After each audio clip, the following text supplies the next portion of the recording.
तो भगवान यह चित्त शब्द इसलिए कह रहे हैं कि जो भी तेरा चिंतन हो रहा है उस चित्त को मेरे में लगा दे, सदैव निरंतर मुझ में ही लगा रहने दे। जो चिंतन करे वो मेरा ही चिंतन होना चाहिए। सब कर्मों को मन से मुझ में अर्पण करके, समबुद्धि योग का अवलंबन करके तू निरंतर मुझ में चित्त वाला हो।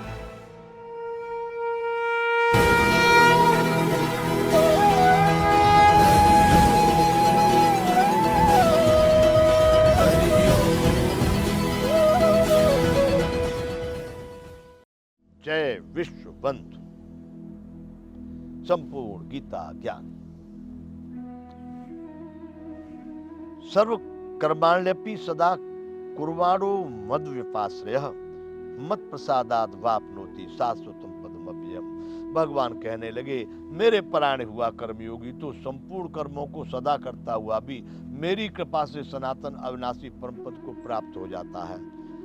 इसमें भगवान अभी 2-4 श्लोक पहले से जो हम पढ़ते आ रहे हैं, जो चिंतन करते आ रहे हैं, भगवान ने ये कह दिया मेरी पराभक्ति के द्वारा वह मुझको प्राप्त हो जाता है। उन सभी कर्मों को मेरे में समर्पित कर देता है। बहुत बार ये बात आ चुकी है। भगवान यहाँ स्पष्ट रूप से सूक्ष्म में बता दिए कि मेरे प्राण हुआ योगी, जो परमात्मा के प्राण हो गया वो क्या करेगा? वो तो जो करेगा वो परमात्मा के लिए, जो सोचेगा वो परमात्मा के लिए, जो देखेगा वो परमात्मा के लिए, संपूर्ण उस परम ब्रह्म परमात्मा के लिए जिसका हो गया वह हो गया परमात्मा के परायण।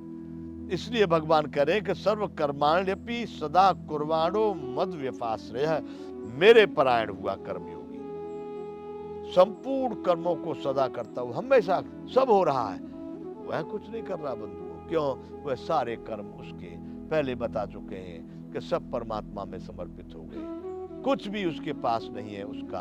वह उस परम ब्रह्म परमात्मा में आनंदित है और उस आनंद को ले रहा है। तो भगवान कह रहे हैं सभी कर्मों को सदा करता हुआ मेरी कृपा से, क्योंकि वह परमात्मा में समाहित है।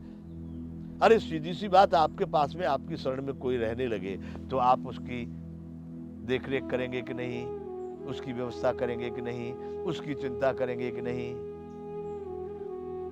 तो यहां सीधी सी बात भगवान कह रहे हैं कि मेरे परायण हुआ कर्मयोगी, जो मेरे परायण हो गया, मेरे आश्रित हो गया, मेरे ही सहारे पर जो पड़ा है, जो मुझ में समाहित हो गया, आपके यहां पर संपूर्ण रूप से कोई आपके सामने समर्पित हो गया तो सारी आपकी शक्ति उसकी हो गई, क्योंकि आप अपनी संपूर्ण शक्ति को लगाकर भी उसके कार्य को करेंगे, उसके दुखों का समाधान करेंगे, उसकी आवश्यकताओं की पूर्ति करेंगे।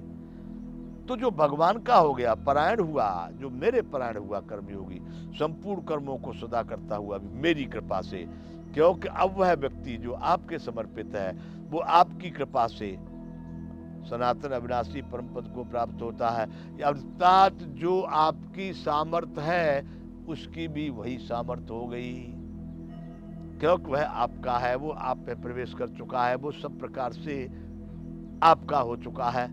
अतः वह सामर्थ जो आपकी सामर्थ्य है वही उसकी हो गई। तो भगवान ने यहाँ पर स्पष्ट किया कि मेरे परायण हुआ कर्मयोगी तो संपूर्ण कर्मों को सदा करता हुआ भी मेरी कृपा से, क्योंकि भगवान की जितनी भी सामर्थ्य है उसकी हो गई, सनातन अविनाशी परम पद को प्राप्त होता है। अर्थात जो परम पद परमात्मा है उसी में सदैव वो सन्निहित रहता है। चेतसा सर्व कर्माणि मयि सन्न्यस्य मत्परः बुद्धियोगो माश्रितः मच्चित्तः सततं भव।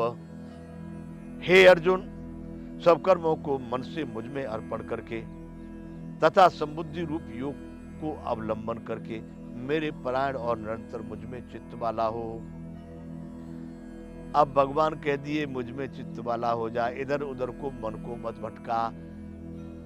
मतलब सिद्ध कर दिया था भगवान कृष्ण ने कि मैं ही, ये शरीर तू देख रहा है मानव वाला, ये मैंने अपनी इच्छा से धारण किया है। मैं आवश्यकता अनुसार जन्म कर्म च मे दिव्यम यो वेत्ति तत्वतः, मेरे जन्म और कर्म सभी दिव्य हैं। भगवान कहना चाह रहे हैं, वो बता चुके कि ये शरीर जो तू देख रहा है इससे हट करके तू मानव शरीर को देख जरूर रहा है, लेकिन मैं साधारण मानव नहीं हूँ। भगवान ने यह भी बताया है कि जो मुझे साधारण मानव समझते वो मूर्ख गलत समझ रहे हैं। तो उस परम पद को समझ जिसको मैं तुझे बता रहा हूं। मैं वहीं पर न तद्भासते सूर्यो न शशांको न पावकः यद गत्वा न निवर्तन्ते तद्धामम परमम मम। जिसको न सूर्य प्रकाशित कर सकता है, न चंद्रमा, न कोई अग्निपुंज भी प्रकाशित कर सकता है, जहां पर गए हुए लोग कभी वापस पीछे नहीं आते। तद्धामम परमम मम, मेरा वह धाम है। तो अर्जुन समझ चुका है उस बात को। उनके मन में ये बातें पक्की है, क्योंकि उन्होंने सब प्रकार से परीक्षा कर ली, विश्व रूप उन्होंने दर्शन भी कर लिया, और हर प्रकार से परमात्मा श्री कृष्ण भगवान ने अपने परम ब्रह्म परमाक्षर सच्चिदानंद घन सभी रूपों को वहां पर प्रदर्शित कर दिया, सब जान गए हैं। इसलिए भगवान फिर कह रहे हैं कि सब कर्मों को मन से मुझ में अर्पण करके अब तू अपने मेरेपन को निकाल दे कि मेरा चाचा, मेरा फूफा, मेरा जीजा, मेरा साला, मेरा काका, मेरा पिता, मैं, मेरा भाई भतीजा, कुछ नहीं। यह तेरा कुछ नहीं, यहाँ पर जो कुछ है सब मेरा है। जितने भी भाव तेरे में उत्पन्न होते हैं उन सबको तू मेरे में समबुद्धि रूप योग का अवलंबन करके, समबुद्धि, विषम नहीं, अब ये छोटा वो बड़ा, ये ऊंचा ये नीचा, ये अच्छा ये बुरा, कुछ नहीं। सब कुछ जो हो रहा है एक परम ब्रह्म परमात्मा में ही घट रहा है, और तू उस बुद्धि का अवलंबन, उसका सहारा ले, उसका आसरा ले, उसको अवलंबन बना, उसका आधार लेकर मेरे परायण और निरंतर मुझ में चित्त वाला हो। अभिप्रायिक तेरा मन, चित्त, बुद्धि, अहंकार जो अंदर में काम करते, चित्त जो है जिस पर वृत्तियां चलती रहती है, जिस पर सदैव कोई न कोई चिंतन बना रहता है। तो भगवान या चित्त शब्द इसलिए कह रहे हैं कि जो भी तेरा चिंतन हो रहा है उस चित्त को मेरे में लगा दे, सदैव निरंतर मुझ में ही लगा रहने दे। जो चिंतन करे वो मेरा ही चिंतन होना चाहिए। सब कर्मों को मन से मुझ में अर्पण करके, समबुद्धि योग का अवलंबन करके तू निरंतर मुझ में चित्त वाला हो। अब भगवान अंतिम अध्याय में अंतिम श्लोकों की ओर जा रहे हैं। थोड़ा सा खंड अभी शेष है, तो भगवान बता रहे भाई अब तू मेरे परायण आ जा। ज्यादा कहानी करते करते तो बहुत मुश्किल हो जाएगा। भगवान पहले भी कहे श्रुति भी बनाते थे, सलाह अनेक प्रकार के शास्त्रों को और अनेक प्रकार के ग्रंथों को सुन सुनकर तेरी बुद्धि विचलित हो गई है। जब वो स्थिर होगी तभी काम चलेगा। तो भगवान यहाँ करे का बहुत ज्यादा अपने मन चित्त बुद्धि को इधर मत फैलावे, तू सीधा मेरे में चित्त को लगाने वाला हो जा।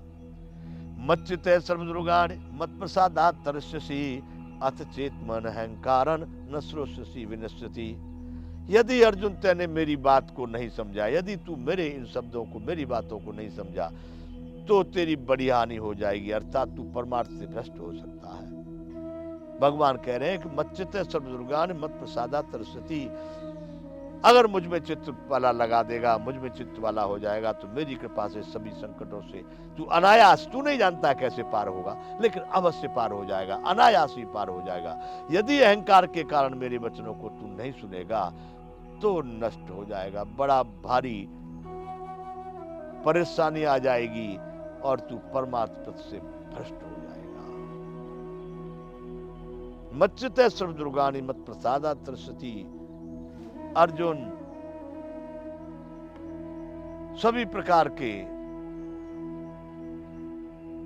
प्रकार से मुझ में चित्त वाला होकर तू मेरी कृपा से समस्त संकटों को अनायास ही पार कर जाएगा।